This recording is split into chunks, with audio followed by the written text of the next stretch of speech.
Well, it is my pleasure today to have my dear friend from England, Craig Oxley, with me.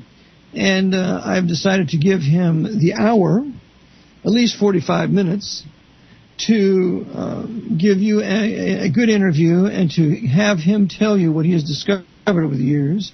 I recommend his the Unhived Mind website off mine, and I posted several of his videos. In fact, I just posted one today, which is very good. So, Craig, without further ado, welcome to the broadcast.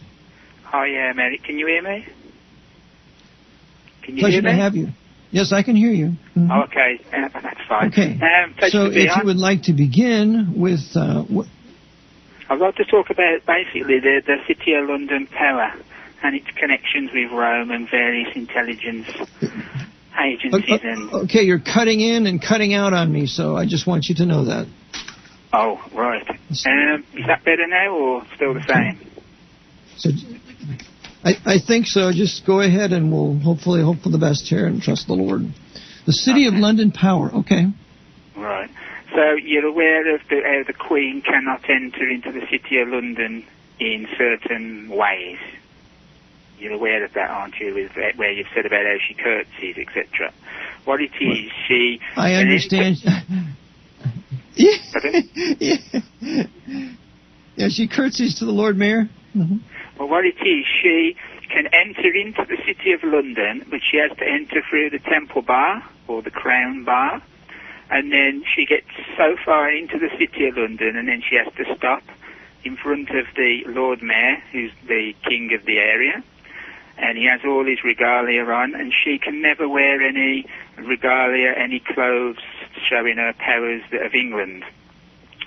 You'll never ever see her in any clothing like that, just normal clothing. And then she has to touch what's called the sword of the state, and she touches it and she bows to the sword. Now, any man with common sense knows that she's showing subordination, but BBC, what would you call them, journalists, will try to play that symbolism down as something else, an ancient power that doesn't mean anything today, which as we know is untrue. So she's showing a subordination, and then she's allowed to enter into the City of London, or New Jerusalem as it's really called. And then she can walk in front of the Lord Mayor in certain spots, i.e. when she's walking, saying hello to the crowd and taking gifts from crowds that are lined up. But that's only done for show, so you still believe that she's like the ruler.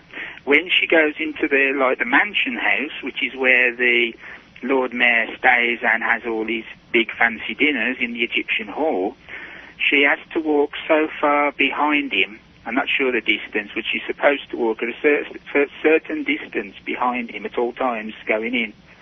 Again, showing subordination. And as you know, this all goes back to the Knights of Malta and the Knights Templar at the beginning, from 1215, and then the Knights of Malta from the Ad Provenum of 1312 onwards, when they was given all the Templar powers. So that's a basic thing with the Queen not being able to, rule the roost as people think. So basically what happens is you're trapped within a corporate Admiralty system, Admiralty law, and this is via the Siesta Quo Act of 1666. And this is directly connected to the Papal Bull by Pope Sixtus IV, which goes back to 1481. And that's called Aeterni Regis, which is Aeterni, and then Regis, Regis. And that grabs you as a vessel on the high sea via the legal registering of your birth by your parents. This takes away your physical vessel known as your body, whose blood flows and its flesh lives, you see. Then if you have a christening or a baptism, later on, you're then hammered because they take your soul as theirs now through the papal bull, which is called convocation, which goes back to 1538 by Pope Paul III. And you've had it because I've taken away, you don't exist anymore. And all that you exist as is a fictional Siesta Quo title, which is of all capitals or the surname. You've heard all this before with Jordan Maxwell. Or, for instance, they'll call you a nobility title, like Mr. and Mrs., and that's basically to do with being a master of the ship.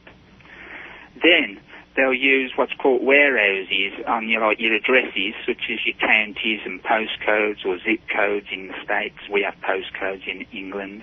And they're nothing but warehouses for cargo, which is you. You're simply cargo. You're even attacked as you're born through the papal bull Romanus Pontifex, which was by Pope Nicholas V, and that was in 1455, which denies you rights of the land. From the get-go, as soon as you're born, you're denied rights. And it's a wicked system, all going back to the original papal bull of Unum Sanctum, which was created in 1302 by Pope Boniface VIII, and he destroyed the Knights Templars, as you know, and gave their wealth and powers to the Knights of Malta in 1312 with that papal bull, ad providam, which I mentioned earlier. That's Providam.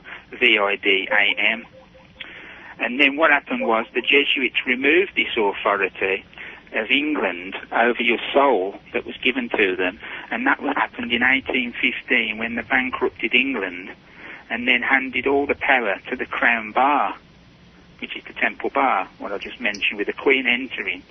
And 1815 is the same year as the Congress of Vienna, and it's just 1 year after the Jesuits took control of the Vatican, as most people are aware of. And that was and the Congress of Vienna was about bringing the revived Holy Roman Empire back, which is now headed by Emperor King Juan Carlos of Spain. Now, in truth, Emperor King Juan Carlos has control over your body, and he denies your flesh as living as he controls the Union of Crowns, created by King James I in 1604. And he has done this basically for the last 36 years.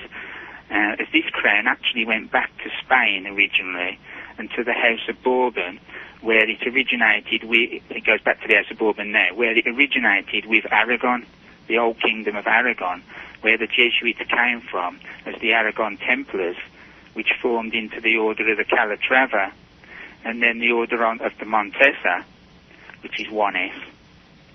And then, basically, what people are aware of with the Los Alumbrados into the Jesuits of today, that the Borgia created, or the Borgia family, with the Farnese family. And the Bourbons are actually a continuum of to this day, with King Juan Carlos being a descendant of Elizabeth Farnese, which is the papal nobility power. You'll see that the Aragon flag in the coat of arms, you'll see that the Aragon flag is in the actual coat of arms of the Spanish royal family.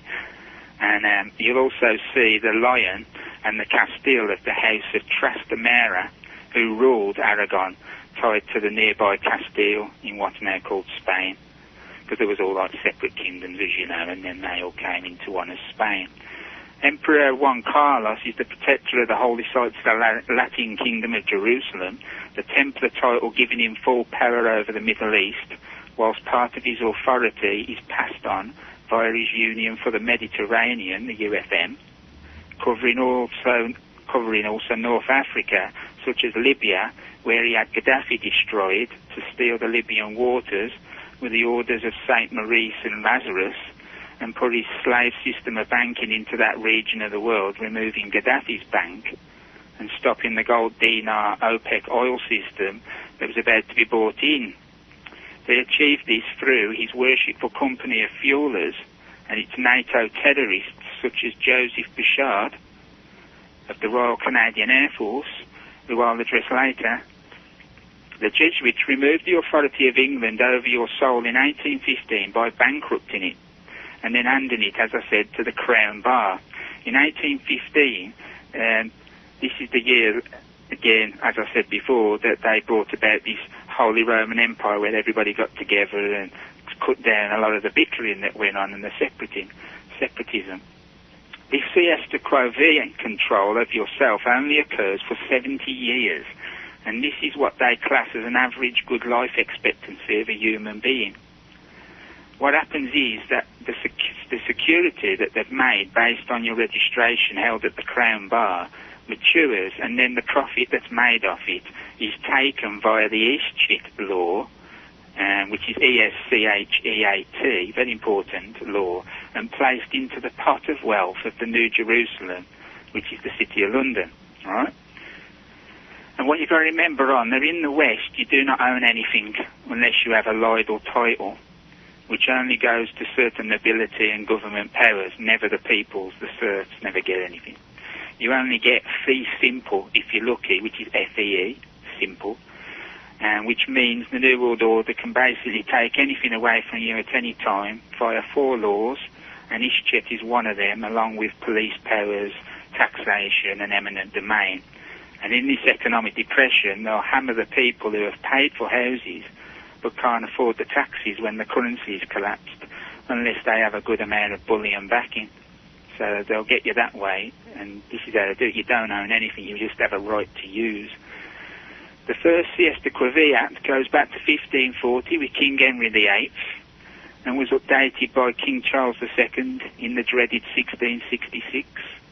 The same year they had that false flag Great Fire of London, where they rebuilt the city similar to when they whacked it off in 1993 with the IRA bombings, which were controlled by the Worshipful Company of Fuelers through the ancient order of the Hibernians in Ireland, basically, commanding Jesuit-trained Jerry Adams. They're also behind the Knights of Columbus in the US, which take a Jesuit oath. This enabled New Jerusalem to rebuild again and have the excuse for making the area the most monitored and protected nation on earth that's known. When you enter the city, your face is scanned thousands of times per hour, and no vehicle can enter the city without it being scanned with number plate recognition, as the pre-Red Hot are doing this. These were the first in using this technology, which is now more widespread, obviously. And they're now using number plate readers all over the place now to catch more revenue opportunities. Because, as you know, they're simply revenue collectors, the police, for the Worshipful Company of International Bankers, and they're the bully boys of the Worshipful Company of Security Professionals, the same as Serco and G4S and AMEC and all them. As you may be aware, the city has its own police force, and they have a different uniform to the English police force. I have a problem, though, that I need to suss out to the point, because if you look at the proper policeman's custodian helmets that they wear, the typical old-fashioned big hats that they wear, they have the coat of arms of the City of London on them, and they don't have the 8-pointed duality Brunswick star or that royal crown. Yet when you look at the kepi-style hats, the flat caps, you'll see the royal crown is actually on there in the with the circle underneath and the Queen's ER symbol or whatever it is in the centre. But I believe this is for if and when they are called out to help within London City rather than the actual New Jerusalem. They rarely do this, but as an example, you'll see they were doing this at a football match final in May of this year. Only a few had this kepi hat with the Queen's logo on, but most of them had the City of London custodial helmets on during the event. These police have no idea of basically English common law, and they're only trained in what's called Archibald's and Blackstone's police manuals, and they've got no idea of Black's Law Dictionary with the real English common law knowledge, which a lot of people are now getting aware of. They simply work for the corporation made up from the bankrupting of our nations in 1933, and it's exactly the same in the US. The United Kingdom Corporation is listed with other corporations at Companies House over here, and you'll have a similar thing in the United States. So you're no longer going America, basically since about 1861, and definitely from 1868 to 71 with the 14th Amendment. The City of London is also known as New Jerusalem, as I said, and it rules by proxy for the Holy See, which is different to the Vatican. The Vatican's all the legal corporation, the Holy See is the granddaddy. And later revived Holy Roman Empire, stemming from the Congress of Vienna. It has 108 livery companies and external guilds and honourable companies, awaiting livery status such as the Guild of Educators and the Honourable Company of Master Mariners, the latter being involved in the 9/11 attacks against the US Navy, along with the Guild of Air Pilots and Air Navigators run by Prince Andrew and Prince Philip, the latter being one of the guys in charge of MI6. The British East India Company was known as the Honourable Company of East India and was controlled by the livery companies. These are the front companies today, which are nothing more than a combination of Masonic lodges headed by the worshipful masters. And so, for instance, the worshipful master once of the Master Marinas was Princess Anne, but it's unusual to see a royal in this position, as they're usually the Grand Master, like Prince Andrew is of that Gaypan, and one Prince Philip is the patron of Gaypan. The Honourable Company of East India was controlled by the Jesuits from 1694, the same as Protestantism, and this is how the Jesuits have demonised Protestantism by the dirty deeds of the Honourable East India Company and wars which they have blamed on Protestantism, whilst the Jesuits and Catholicism sits pretty. This is why today the sheeple will attack Protestantism and gatekeeper all knowledge of true Christianity, because they've been programmed by the media and the so-called alternative media with his propaganda trickery.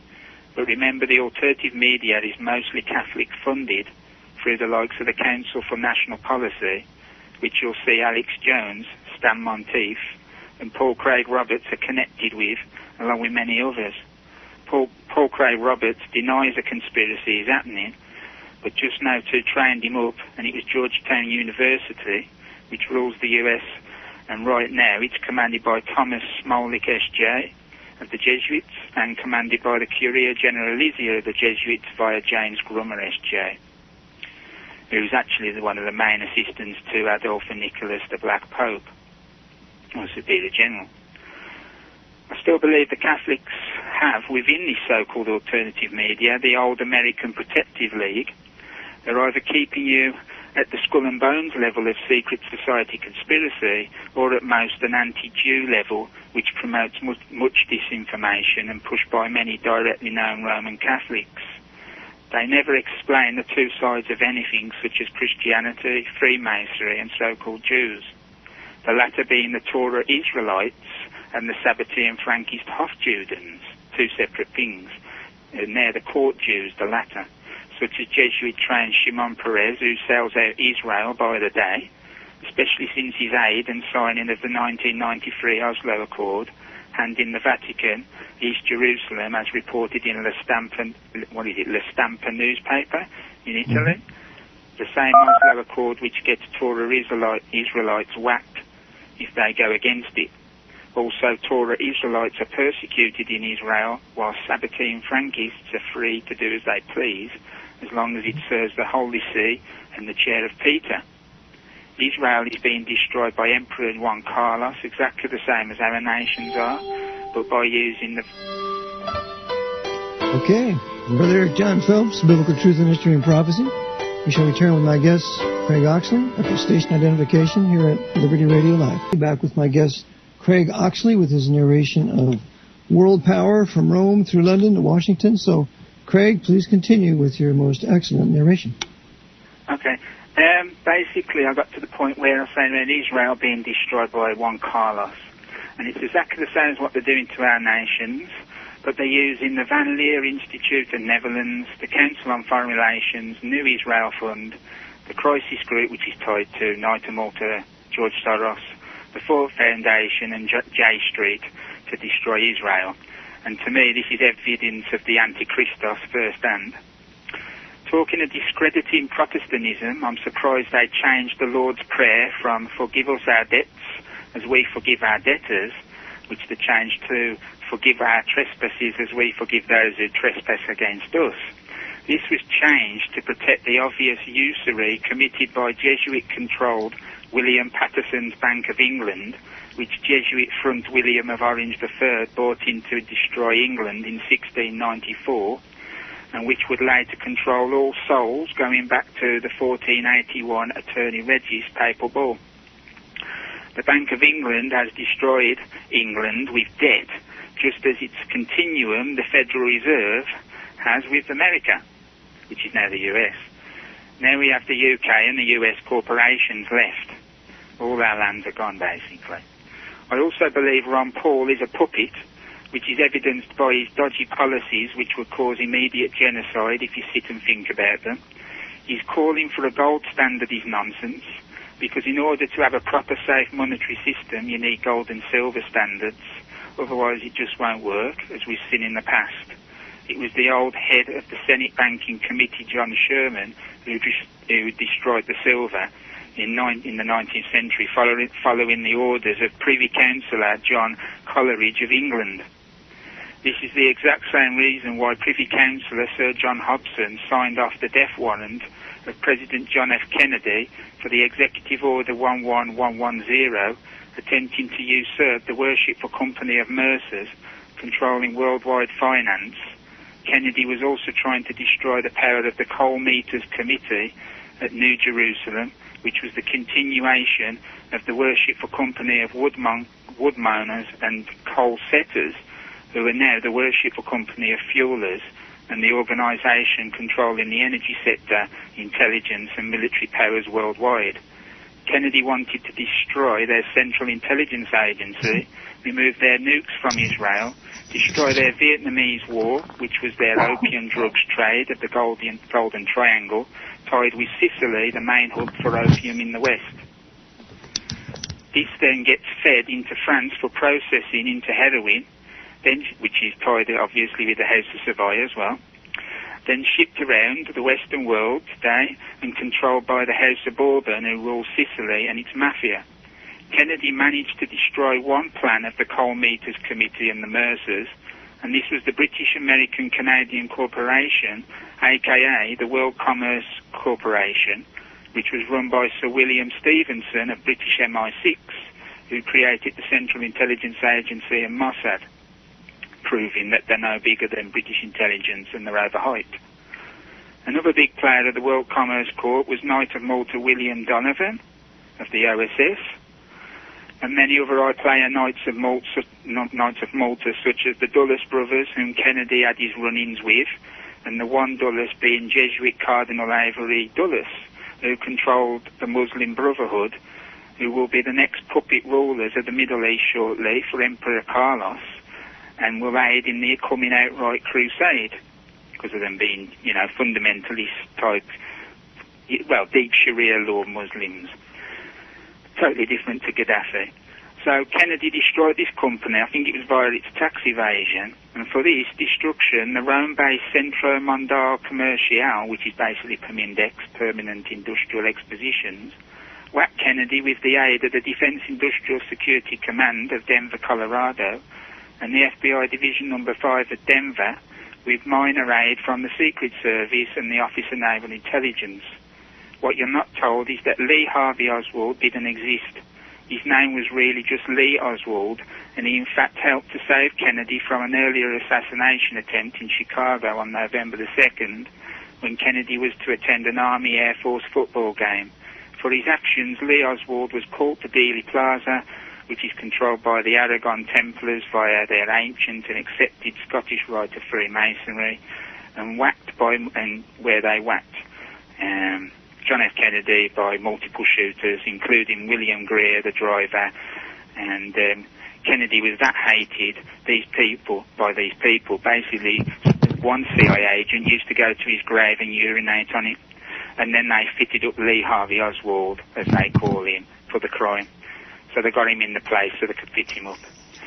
Interesting when we see the constant connection of whackings and trouble that happens in the US. It always has a connection with the City of London via Canada, such as Quebec and Montreal, as with the original base location of the CMC until 1961, 2 years before Kennedy was whacked. Remember the connection of Jesuit Quebec to the Lincoln assassination by John Wilkes Booth, the ancestor of Roman Catholic Sherry Blair and Knight of Malta Tony Blair, her husband, that leads me nicely into the New Jerusalem connection in Quebec, Canada in the 9/11 attacks. Eric, if you could hear me, are you aware of Al Gore with the 9/11 attacks? I'm not aware of his part. No, please tell me. He chairs a company called General Investment Management LLP, and it's based at Vine Street in London, VINE. It's one of the big reasons the Twin Towers were destroyed, and it's over infighting dealing with who'd be running the next economic system, which is all based on carbon trading And that's why you see nothing but propaganda all day put out by the fuelers on their televisio on the television. So, who's one of the biggest frauds in this climate gate? It's Prince Philip's puppet Al Gore Jr. What you don't know is how much he stands to earn from the hoax that he's pushing with his General Investment Management, LLP. And it's now playing with basically at least, it's probably more now, $73 trillion a year. And that's worth of carbon trades per year. Remember, in the economy we have now, the global GDP is 63 trillion. So it's like a second system, yeah? It's a bit like the old comprehensive annual financial report, where they can basically do away with tax. It's like another system going on that you're not aware of. So you imagine the vicious competition for the next economic system where this software that's needed is vital. It's all like to do with the software to run the new system, you see. So Al Gore was, and maybe still is, addicted to this adrenochromophin, right, which is tapped from the medulla cells. This is why he pretended to be a haemophiliac, as he would carry a briefcase of blood containing this compound. Now, this was his cover story, right? So, Eric, if you could hear me, what does a bull do, right, if it's attacking a Spanish matador and manages to get him? What do you think it's going to do to him? Well, I think it's going to gore him. Exactly. So you've got the gore, right, and then what's going to come out of the wound that he gores him? The blood. Blood. Mm-hmm. Right. Now, the guy who runs this general management, this general investment management with him, is called David Blood. So you got blood and gore, or gore and blood. Well, you know, give it to Al Gore, because after all, he said he invented the internet. Right. So then, if you look into around the office spaces of both the North and South Towers, you'll see that Cantor Fitzgerald was on the 101st to the 105th floor in World Trade Center 1, the North, just above Marsh McLennan, which was hit outside by the aircraft used as the showcase diversion for the internal explosives set up inside. Absolutely. Destroying Marsh. Yeah. The same happens on the South Tower, with the Fuji Bank being hit and cut off Aon Corporation. What's interesting is how Elliot Spitzer had both of these under investigation for dodgy practices, McLennan and Aon. And this was a nice way of making things disappear. Isn't that nice? They did a few other things like that too, yeah. I can't hear very well. I'll just carry on. Cantor Fitzgerald was the #1 for software for the carbon trading, and was tied with the US Navy, which is interesting when you realise that the Pentagon was hit on 9/11. That was hit on 9/11, took out the Office of Naval Intelligence. And I'll get to that in a minute. So basically, they've cut off and destroyed the #1 in carbon trading, worth 73 trillion back in 2001. This then gets transferred to Canary Wharf in the City of London, and then gets transferred to the Cumming Company run by Al Gore Jr., which then officially starts in 2004. So now Al Gore fronts the $1 trillion business. Now you can see why he's pushing this climate gate. Aon Corp was also tied in with his carbon credits as well. And remember, you always have to watch where the money and events go on, as this shows you usually who's behind the events. So all the businesses now had been transferred from New York into the City of London, the business, sorry. And if you look, you'll see that Marsh and McLennan bought Kroll Inc. in 2004, and Kroll were the ones, was one of the organisations involved in 9/11, tied to the bunker in World Trade Center 7, etc. Right? And if you look at Kroll's Middle East section, it's known as EMA, European Middle East Africa. It's headed in Farringdon Street, City of London.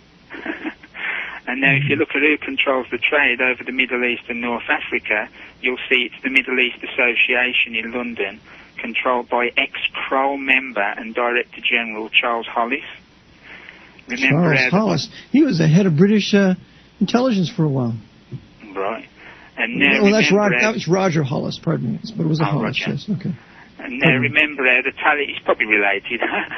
Now remember the Taliban had destroyed 90% of its poppy crops prior to September 11th, which was economic warfare on the West. And you can start to see a bit of the few dots starting to connect, and it's all tied in with this business and trade control. The 9/11 air attacks were committed under the control and planning of the Guild of Air Pilots and Air Navigators, with Baron Timothy Garden, who's in the Order of the Bath, controlled by Prince Charles. His controller at Gaypan is Prince Andrew, who is Canadian Forces decorated, which is a bit strange. The attacks were signed off by Privy Councillor Peter Goldsmith and Dame of the Order of the Bath, Juliet Weldon, who now controls the Bank of England as the senior council. The air attacks themselves were commanded by the Royal Canadian Air Force, utilising Bombardier Master Trust of Quebec and guidance software of McDonnell Detweiler and Associates of Richmond, British Columbia. The sovereign airspace of the US was handed to the Canadian Chief of Defence, Joseph Burrell, for 30 hours prior, during and after the attacks. He was at the North American Airspace Defence Command, whilst his second-in-command, Joseph Bouchard, was at Tyndall Air Force Base in Florida, which protects Northern American airspace. Now, who was the terrorist controlling the no-fly zone in Libya? It was the same Joseph Bouchard, and he used al-Qaeda terrorists from Afghanistan, called the National Transition Council, aka rebels, in destroying Libya for Emperor Carlos. Bouchard is now a Lieutenant General of the Royal Canadian Air Force and is also a Deputy Commander of the North American Airspace Defence Command. Now remember, Eric, that only a few months prior to the event, the Canadians showed off how they would control US airspace with the exercise called Amalgam Virgo 01, which had a picture of Osama bin Laden, of all people, on the front cover of the document. So you could see the setup that was coming and why they could instantly give the propaganda of Osama as soon as the event happened on 9/11. Al-Qaeda was a creation by New Jerusalem through the Senior Executive Service and the US Small Business Administration's 8A program. The Senior Executive Service is the chief bully boy of the Crown Bar in the US, as well as the Crown Agents Company, higher in rank than the CIA, and this is why you've never heard of them compared to the CIA, who get blamed for everything under the sun. No different to hearing about Rothschild all day, but never Andrew, Willoughby, Ninny and Bertie, etc. The hidden are the real players who don't really want the light shined upon them. The man overseeing the execution of the air attacks was Colonel Russell Williams, an electronic warfare specialist connected with Bombardier Master Trust, who's now in jail.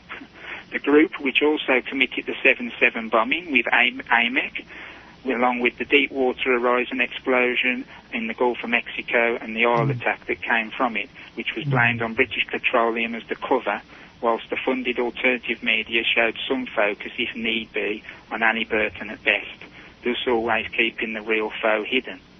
Both the Pentagon and World Trade Center 7 had to serve as for the continuation of government and had to be taken control of in order to take over the nation of the United States. These are all controlled by the US Navy, and this all goes back to the death of John Benet Ramsey, and his John Benet Ramsey, that's it, and his daughter, the pageant daughter that he had that was killed, called John Benet Ramsey, J-O-N, and she was killed in 96, and in my opinion by Colonel Russell Williams and a hit team, as John was the CEO of Access Graphics and had connections with the servers used for the continuation of government. Talking of Prince Andrew and Gaypan, his ex-wife and partner in crime was based in the World Trade Center Cantor Fitzgerald with her charity Chances for Children, which is interesting when you know that her ex-husband was behind the planning of the air attacks which took out Cantor, and maybe she had a spy team watching the goings-on at this company using the charity and divorce as her cover. She was in 2004 openly a spokesperson for the SOS Children's Villages, and she probably still is in truth. And is it because, is she claiming that she's not now because she found out that they're used for child rape and sacrifice of orphan children, or is it just because of the cover whilst she's still part of it and because of all the exposure that it's now getting? We'll have to see. These people have no cares for children and never will unless it's paedophilia or sick ritual sacrifices for their youthful essence and adrenochromorphin. The Pentagon was attacked from the Atlantic Ocean, utilising, I believe, to be a Canadian Steamship Alliance vessel from the GSL group, which was adapted to take the Russian P-700 Granite missile stolen from the Kursk 141 Russian submarine in August of 2000. this being a missile at the time which could defeat the defences of NORAD. This was a planned attack both with Gaypan and the Honourable Company of Master Mariners, which would steal that server from the Pentagon and destroy the head of the COG program within the offices of the Office of Naval Intelligence, as it did with the bullseye shot with the P-700. Mm-hmm. The CSL group is once again in Quebec and tied with Frank McLennan of the Carlisle Group and the Bilderberg meeting, who helped control the Federal Aviation Administration terrors using the British Serco company, who runs everything including the slave labour workfare programmes in the UK, with Unum Provident hidden as Unum Insurance. Serco controlled the air terrors from 1994 with the aid of Knight of Malta Alexander Haig and Hillary Clinton through President Clinton. Utilising Catholic-trained Jane Garvey, Hillary Clinton was the patent lawyer who patented the QRLS-11 gyro chip in Canada that was used with the aircraft which hit the towers, that I believe was C-135 Stratolifters of the US Air Force, targeted up. Yes. The same plane used by the US Chairman of the Joint Chiefs of Staff, Henry Shelton, of the US, who flew to NATO in Europe on the mysterious so-called Boeing E-4B Doomsday plane, which wasn't actually an E-4B, as they'd replaced them by the E-6Bs in 1998. Shelton actually flew on a tarted-up EC-135C speckled Trout, acting as an Operation Looking Glass aircraft, whilst the rest of the mission was dealt with by the Royal Canadian Air Force. This then obviously puts a bad mark in the alternative conspiracy world against the US Navy, because they believe this was a Boeing E-4B under US Navy control, remembering the Navy controls the COG system and has done since 1994. You'll find the QRS-11, which BEI Holdings is now under Sistren Donna, and that it was used basically to stabilise guidance and control of aircraft and missiles for military applications and precision.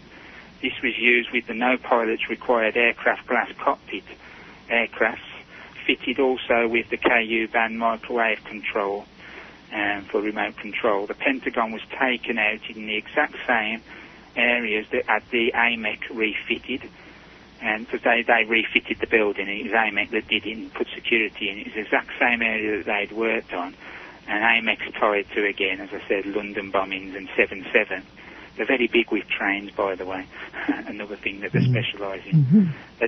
They do multiple tasks, also including demolition, security cameras, construction. There's a lot of stuff. The film footage of the first plane hitting the the first building that everybody saw, that was done by, I believe, a DGSE, the Nordic brothers, and that was filmed by an AMEC studio based nearby at the University of New York, just round the corner. And AMEC were connected with the diesel generators of WTC-7.